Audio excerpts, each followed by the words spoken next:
According to the New York State Department of Transportation, there are over 17,450 bridges across New York State. The majority of these are owned by the state, the rest by businesses and municipalities. These are all inspected very frequently to ensure safety is the #1 priority. As Halloween season comes near, it's important to make sure that kids stay safe and parents know the dangers of rainbow fentanyl. Just to make sure that whatever comes out of the box is the real deal. Only a couple of hundred yards behind me is the current Schoharie Creek Bridge, a new structure built in 1987, only a year after the initial collapse. And though it is fully safe to drive across today, and there have been no problems since then, it serves as a grim reminder for those who drove across it the day it fell, and the disaster heavily impacted bridge inspection regulations for years to come. With Syracuse Mayor Ben Walsh fully supporting the Democratic candidate, Knoll hopes to keep the people of Central New York on his side. And the debate last night allowed him to fully establish himself as a champion for the 22nd District.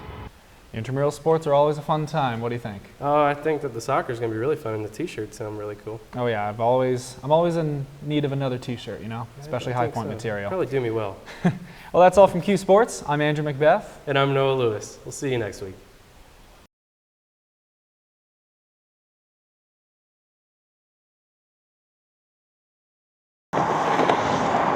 If you're driving to work, you are likely to drive over or under a bridge. They are an essential part of infrastructure across the country, including here in New York.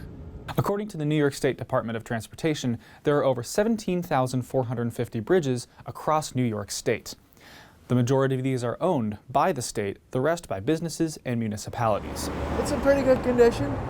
Vice President of JMT Engineering, Charlie Kincaid, states that inspections are thorough and every aspect is meticulously reviewed. Well, the primary concern, obviously, is that the bridge is structurally sound. That's what we're looking for. Companies like JMT inspect the bridges for flaws, rating them on a scale of 1 to 5. JMT then gives their findings to the bridge owner, who schedules maintenance for the bridge if necessary. Water is the greatest enemy of metal and infrastructure, and that was made frighteningly apparent in the collapse of the Schoharie Creek Bridge. On April 5, 1987, the Schoharie Creek Bridge on the New York State Thruway collapsed after a record rainfall, killing 10 people.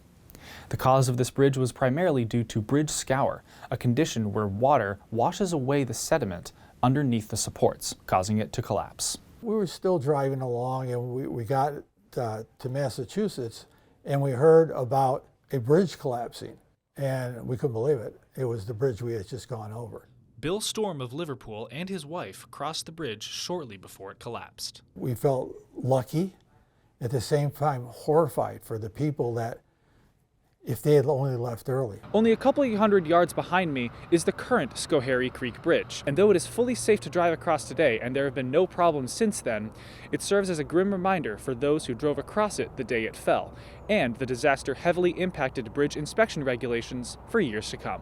In 1988, only a year after the tragedy, the New York State Department of Transportation implemented the program where every bridge is inspected every 2 years, a big improvement over the previous regulations. We didn't have a bridge inspection program before the 1970s.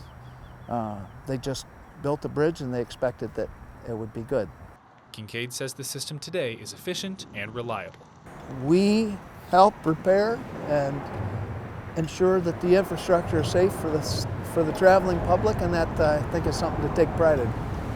Next time you go over a bridge on the Thruway or I-81, you can be confident that it is in working order and you are safe to drive across, because NCC knows, and you know too.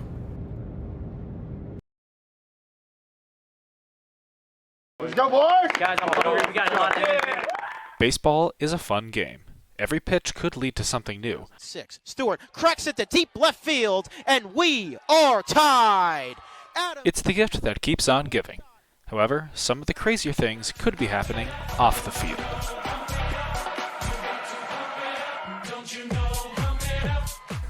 Well, I'd say that song "Pump It Up" is kind of run with it a little bit. It's like all the guys love it in the locker room. Blake Sutton and Ben Membrino know all about the dugout antics that happen every single game, both at the club level and the Division I stage. The dugouts and the locker rooms are always fair play for jokes and pranks, and it seems that no one is safe. I had the chair pull out underneath me. We TP'd somebody's locker in the fall. That was kind of just That was pretty funny. We played the Wii music, we've played the Halo theme, Baby Shark, we've done Baby Shark for someone's walk-up song. We've kind of stolen, or I guess hid their catcher's helmets, and they've been looking around for it. Same happens with batters' helmets and stuff like that. With all the downtime between innings and pitches, the broadcast also has to keep viewers engaged. Some tell stories about players, others dig up statistics, and still others decide to talk about sandwiches. On the list, I had to throw Permanente Brothers on there because that is one of the best sandwiches I've ever tasted. Even the sideline shenanigans serve a purpose, and that is to keep morale high and motivation going throughout the season. You've got to be carefree and have fun while you play, and that's kind of why we won. We were all kind of just happy. It led into the good play that we had. You got to find fun wherever you can, so I guess that's really fun to watch. For Q Sports, I'm Andrew MacBeath.